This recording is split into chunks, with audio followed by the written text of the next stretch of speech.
All right, welcome back. My name is Dallas Post, and I am your host for the Post Money Plan podcast. As always, I believe empowerment comes through knowledge, so my purpose here is to inform, educate, and stimulate thought on topics within personal finance, economics, and investing.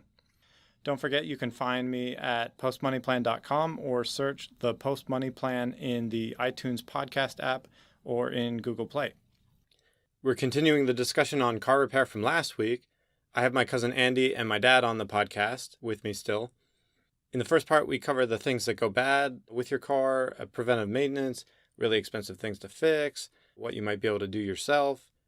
This time, in the second half, we can cover top recommendations to save money on car repairs and how to decide whether it's better to pour money into repairs or just go ahead and get a new car. I'll go ahead and kick it over to my dad. Andy, imagine that you're talking to one of your nieces or one of your cousins, and they ask you for the top 2 or 3 things that they could do or have done by their mechanic that might save them headaches or money on car maintenance.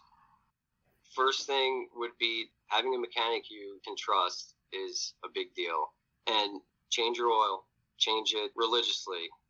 Read your owner's manual. It does not take long, and it's a lot of information on the very things that you can do as far as depending on your driving, where in the country you are. There are different maintenance schedules for those things. So not just having the right mechanic, but even arming yourself with knowledge, which you don't necessarily have to know every detail about a car, but just reading your owner's manual and knowing like, okay, I'm supposed to change my oil every 5,000 miles. And I know it takes this type of oil, and making sure that you trust the person that's doing it, and knowing like, okay, I'm coming up on 100,000 miles. What service should I do? Is that when plugs are due? And with getting the best kind of fuel economy. I'm sorry, Andy, I want to jump in on you just to make sure to re-mention something real important you just hit on a couple of times there. You were talking about reading your owner's manual, and then later on you said about service points. What I want to emphasize, which you covered, but I want to re-emphasize it, is that in your owner's manual, almost every manual I've ever seen has at 7,500 miles do this, at 15,000 miles do this, at 30,000 miles do this. Right. And what you're saying is pay attention to those. Right. So what I have so far, you're saying have a trustworthy mechanic that you can go to when you have questions or need a checkup on something. Read your owner's manual and be aware of routine maintenance that should be done. Change your oil regularly so that you don't run low on the oil. What other things are we missing here? Even checking your tire pressures when you're filling up at the gas station. All it takes is just, you know what, that tire looks a little different than that one. Something as simple as a tire running underinflated, and I'm not talking about almost out of air, just it calls for 36 PSI, and you're running it at 25, that's going to wear your tires out prematurely. And running a tire really low on air, you want to have that tire checked to make sure that the sidewall doesn't get compromised. When a tire's been driven or ran flat, even just a very short distance, we call it at work the ring of death, because it will chew up the inside of the sidewall on the tire. If I put too much air in my tire, will I wear out the center of the tire? Absolutely, yep. Typical signs of an overinflated tire is the center is going to be worn out, and underinflated tire, the inner and outer edges will be worn. And also bear in mind that usually you want to check your tires cold because the pressures will increase with heat. So it's just very simple things that can be done that could avoid an awful lot of money.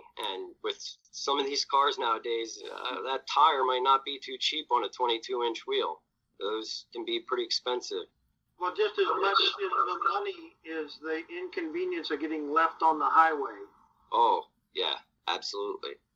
And always, before any kind of trip or regularly, which if you have your car serviced, when the oil's changed, check the spare tire pressure too, because you don't want to get that flat tire and put your spare on and then that's flat. So, if you could avoid having to have a tow truck come out, or somebody to come out and fill up your spare. That's a big deal.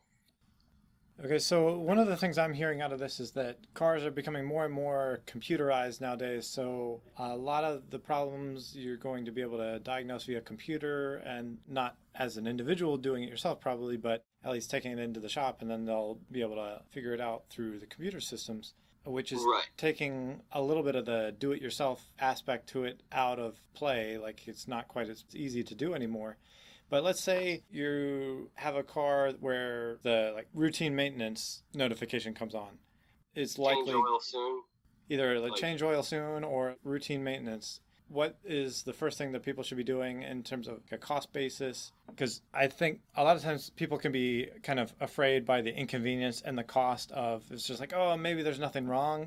People can kind of hope that. So if routine maintenance or check engine light comes on where you're not told any more information than that, what is your recommendation Okay. there? Here's the golden rule. If the check engine light is flashing, don't keep driving your car. When it's flashing, it's because there is what's called a dead misfire, which means a cylinder is not firing and you're pumping raw fuel because it's not being ignited into your exhaust, and that fuel will then ignite in your catalytic converter because your cat's hot enough to ignite unburned fuel, and it will overheat your catalytic converter, and then you have a failure of your cat, which if that's out of warranty can be very expensive to fix. So as far as a check engine light, just remember, if it's flashing, shut it off. If it stays on solid and you don't really notice any difference in the way the car's running or how it feels, at that point, I wouldn't let it go on forever. But that's where there's an issue that the computer saw something is outside of its parameter, and it could be something as simple as a loose gas cap that maybe you didn't tighten the whole way when you filled up with gas. Or it could be, a costly repair, hopefully not. But there are places, your advanced autos and stuff like that, where they will plug in a scan tool, a handheld code reader, and can pull a code out and have suggested fixes. I mean, I would use that only as a basis of getting your light checked out and at least having an idea of okay, it has a code for an O2 sensor. I wouldn't just say, okay, I need an O2 sensor and take it to the dealership and say, well, they scanned it and said it needs an O2. It very well could be that, but that's one way where you could possibly get a free, not real diagnosis, but at least an idea of, okay, this is what it potentially could be. And even using things such as the internet to research. Again, you hit on something really good there. The advanced autos.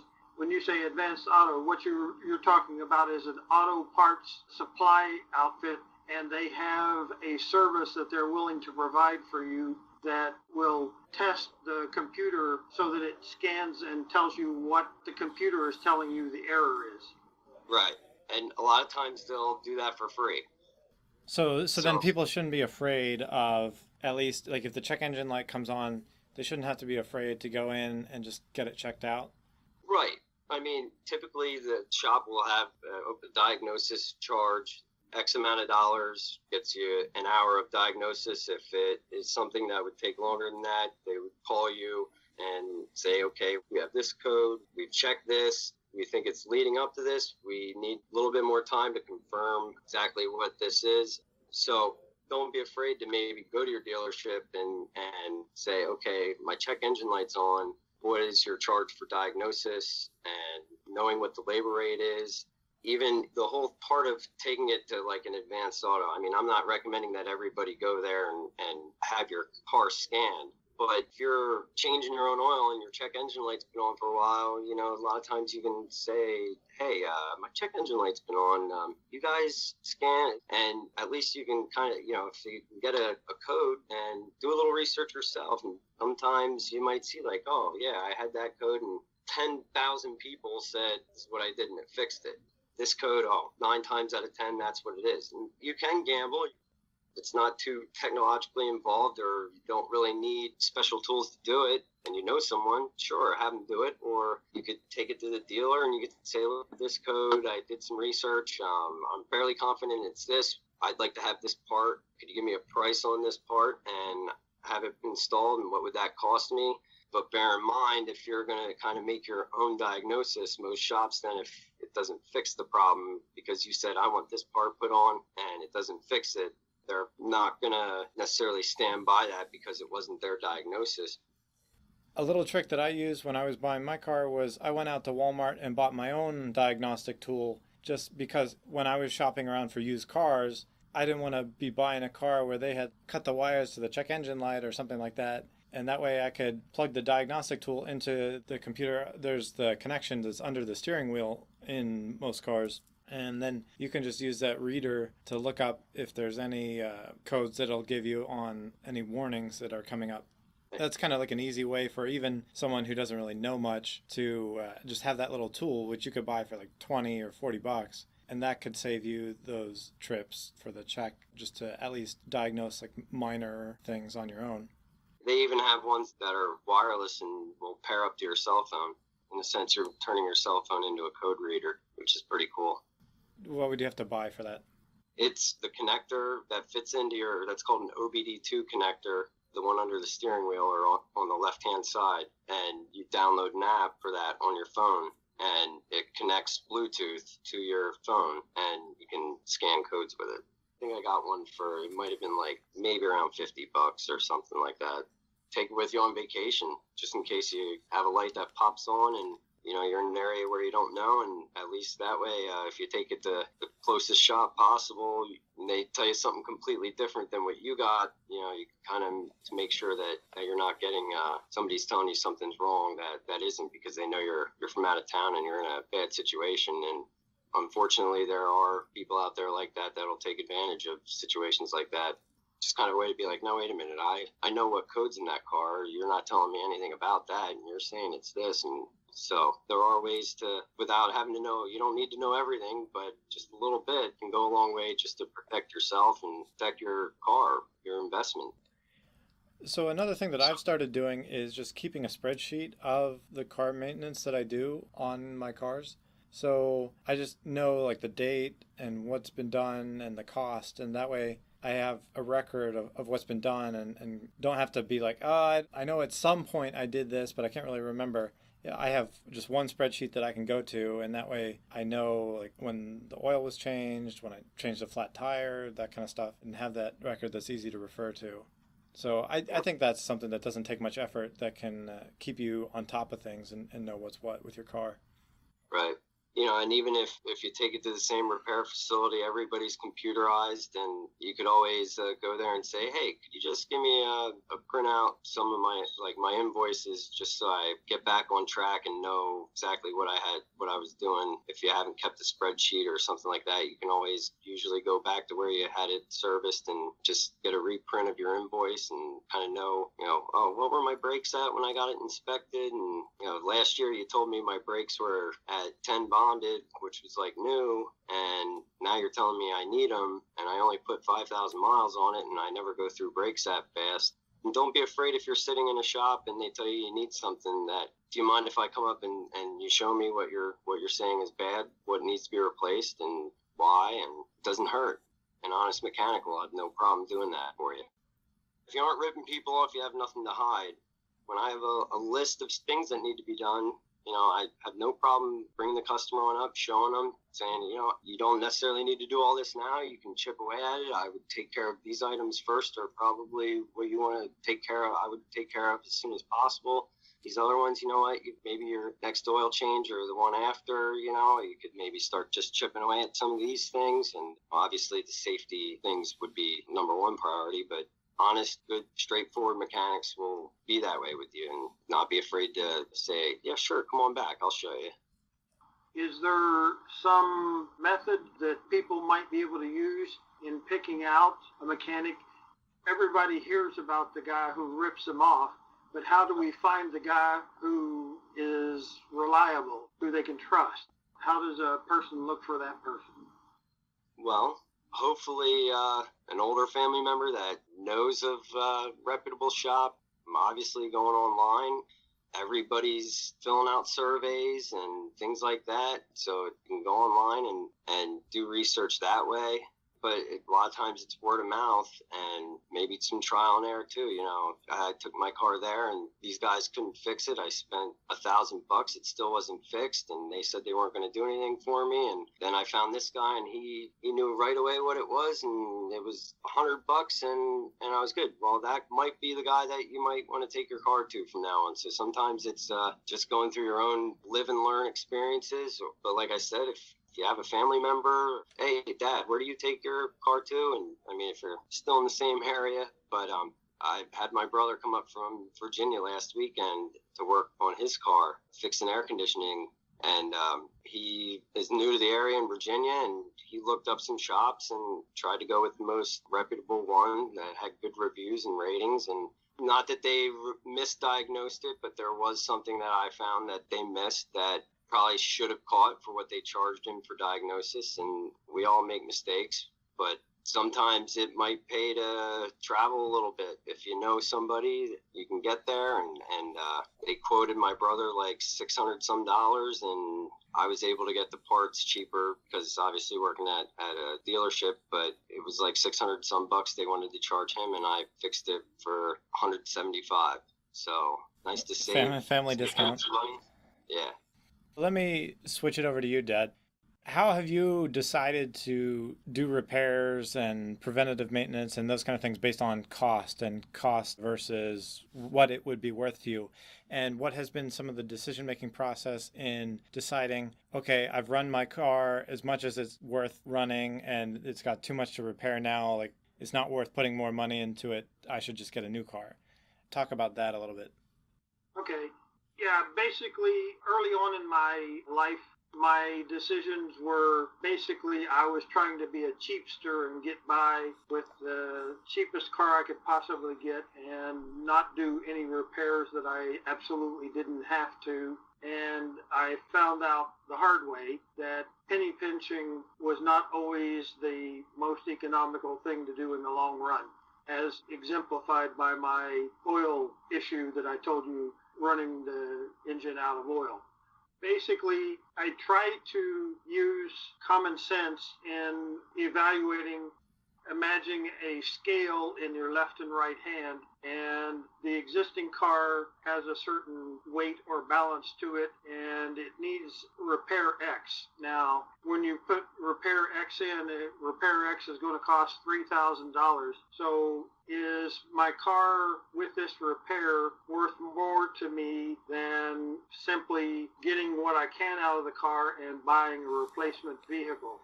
I just want to jump in here and say, I think we should clarify, though, that part of the decision-making process is going to be if you're repairing it based on utility or for resale value. The decision-making process is going to be a little bit different because if you're doing it just for utility, you can run a car for a long time where it just would not sell for very much later, but it's still usable. And so there's times where if you're just doing it for your own utility and you're not going to be able to resell it later, you can make, certain repairs that'll keep it going and you can be good to run it, but no one else is going to buy it. But if you're putting money into a car to resell it, then the decision making is going to be a little bit different, right? Yes. In my case, I have almost exclusively been thinking in terms of getting utility out of the vehicle. I basically see spending money on a car as a loss. There are some exceptions to this, but... Let me just jump in here again to make this financial point. Cars are not like houses. Houses you expect to buy and to have them appreciate over time, but when you buy a car, you expect it to depreciate over time, and it's going to lose value, almost guaranteed, unless it's a collector's item. So that is a big influence on the financial decision-making process in what you're doing with a car, and gives you more incentive to try to use a car for utility rather than for resale. Yes, and I guess in large part, in my case, I have either moved geographically to such a remote location from where I had previously come and had to dispose of cars simply because I couldn't haul them 8,000 miles, or the other case where the car has gotten so rusted out or old, I've used the utility to the point where I simply want one that's newer and doesn't have a hole in the floorboard So that was a lot of my decision making on getting a new vehicle. But basically, my goal has been to get pretty much the last mile out of the vehicle each time I purchase it. My assumption when I buy a vehicle is that it will be sent to the dump when I'm finished with it. I don't actually try to do that, but that is the way I approach my financial decision making. So what's the point in time where, based on that approach, what is the point in time where you say, okay, this car needs to go and I need to get a new one? Unfortunately, I've been a little bit arbitrary in that, but basically it comes to a point where the repair outweighs the value of the vehicle. In other words, you put a new long block in a car or a new differential or a new transmission, you're essentially buying a new car. So is this old car that's otherwise old except for this one new part, new assembly you're putting in, is it worth more to you than simply saying, okay, I'm going to sell this to a auction yard or somebody to get rid of this old piece of junk, and I'm going to go buy something newer or new to me to replace it with? If the repair cost outweigh that, that's my decision tipping point. And that's how insurance companies look at it, and that's how they tell you that your car is totaled or considered a total loss. Is like what happened with my car. I was in a car accident back a month ago, and I talked to the insurance company. They tell me to go take it to a repair shop. The repair shop looks at it and they estimate how much it would cost to repair the damages, and then they tell that to the insurance company, and then the insurance company looks up the estimated value for the car, and they say, okay, if it's more expensive to do the repairs than the value of the car, we'll consider it a total loss and we'll cut you a check for the estimated value of the car, because they don't want to pay more than that, obviously. And it's the same case for you as an individual. If you had some kind of repairs that were going to cost more than the value of the car, that might be a point in time where you considered going out to get a new one. There are some exceptions to that. I'll give you a recent example that comes to mind, and I think Andy can edify this a little bit more. In our area, not too long ago, we had a hailstorm, and the hailstorm did damage to a lot of vehicles that were sitting out. But that was superficial damage. It did not affect the functionality of the vehicle. So when it came time for an insurance evaluation, they wanted to total out a large portion of those vehicles. And from their standpoint, I understand why. From my standpoint as a user, the functionality of that vehicle is still there. So if I happen to not be bothered by the pings, the dents that are created by hail, I might want to keep that vehicle because it's fully functional as far as I'm concerned, but it's not beautiful. That is exactly what I did with my Jeep. They wanted to total it from that hailstorm you were talking about, and it was all cosmetic. No windows broke, nothing, and I don't really care about the little dents, like you said. And I went through the process and I bought it back. And the worst part about it is my car technically has a salvage title now. And really, it had nothing to do, or a reconstructed title. And it had nothing to do with, nothing was done to the car other than it got some dents and dings. And it kind of stinks. But I know from working on cars with warranty how they make decisions on whether or not to repair or replace an engine or transmission. We go through a cost cap process. If the cost to repair it is over 70% of the price of a new transmission or engine, if it's over 70%, then we replace it. Even in the grand scheme of things, I think you could use that in other ways as far as deciding on whether or not, well, my car is worth $5,000, but do I want to put $4,000 into it to put an engine into it? It's kind of one of those things where if you wanted to gauge it, I mean, that's what we do at work. Is if the rule of thumb is if the repairing is over 70% of the cost to replace, it gets replaced from the manufacturer's standpoint, usually. So that's one thing that we use at work with determining stuff like that. So we're running kind of long. I want to go ahead and wrap it up. Are there any last things or things that we missed that either of you wanted to touch on? If you're going to be buying a used car, and it's through a dealership or a used car outfit, and they try to sell you a warranty, an aftermarket warranty, take the time to focus and pay attention on what warranty they're selling you, because there are many different kinds. There are some that are quote-unquote bumper-to-bumper extended warranties, which cost a lot of money, but far too often people spend a couple $1,000s on a warranty and they don't realize what's actually covered and what's not covered. And they end up having to pay for a costly repair or something that costs a significant amount of money that they thought they were buying a warranty and cover that, and it's not. You have base warranties, you have powertrain warranties, you have premium warranties, so don't just take a salesman's word for, oh yeah, buy this service contract, it's bumper to bumper. Really, it's not bumper to bumper. It might just cover internal engine parts, and your starter goes bad and it costs $700 to parts and labor to put a starter in, and it's not covered. Well, what do you mean? Well, your contract only covers internal lubricated components. And if you're unsure, ask questions, call somebody, Google it. If you know anybody that has knowledge on cars and, hey, they're telling me this warranty covers my pistons, my head gasket, but even just read through that fine print and see what it excludes and what it includes and make a decision, because you don't want to spend $3,500 on a warranty and think you're getting more covered than what you actually are. So that's a big thing I see nowadays. All right. Anything else? I guess I would like to repeat a couple of things, not add things, but just repeat. The first being, don't pinch the last penny. By that I mean I cost myself lots of money, lots of headaches, lots of left sitting on the middle of the road at night in the rain by trying to pinch the last penny on spending stuff. So go ahead and change the oil. And if it says change the oil at 7,500 miles and you got the car in for inspection and it's got 6,000 miles on it, go ahead and get the oil changed. That type of thing. The second thing I would like to reemphasize is do the routine fluids checks and belt and hose checks. Pick a time, once a month, once a quarter, something. Just open the hood, look at the car, look at your fluid levels, look at your hoses, look at your belts. And if you see something that looks obvious and you don't know enough, take it to a shop, have them look at it. All right. I want to thank you both for coming on and sharing.